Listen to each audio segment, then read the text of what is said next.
Hello, Miss Miranda. This is my final video submission for lab class. For this final submission, you did want us to identify some key points for the shoulder and the wrist.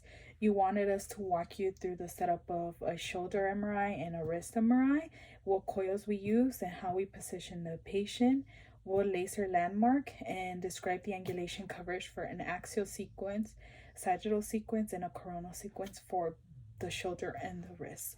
So first things first, we have been notified our patient has arrived.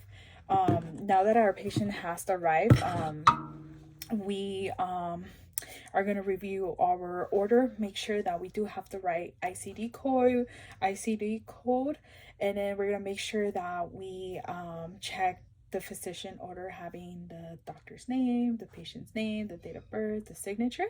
Once everything's correct, we checked our ICD-10 codes. We're gonna go ahead and demetallize from head to toe.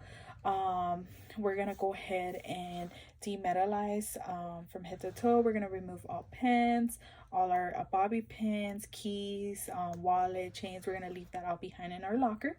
Now that we have demetallized, we're gonna go ahead and jump into zone 4, where we're gonna set up for our patient.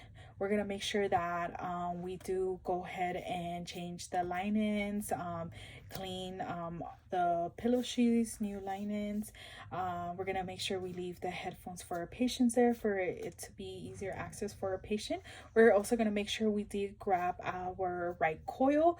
For this, I'll make sure I'll name the coils when we start the sequences, because we will do two different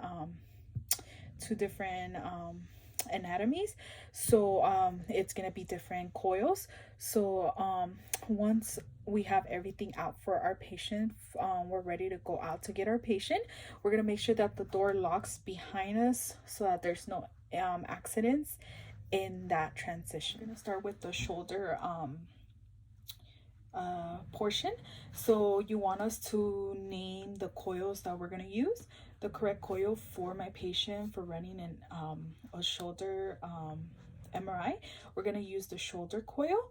And then my patient's landmark will be the shoulder joint.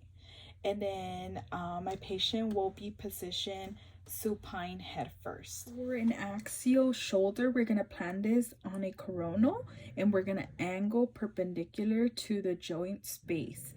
And our slice coverage is going to be from the superior acromioclavier joint into the shaft of the axillae. Our coronal image, we're going to use an axial image to plan this, and then we're going to angle parallel with the supraspinatus tendon, and then our coverage is going to be the whole shoulder joint to anterior portion of the cardiacoid process, 2 slices posterior to the humeral head. For sagittal image, we're going to plan this on an axial, and then we're going to angle perpendicular to the supraspinatus tendon.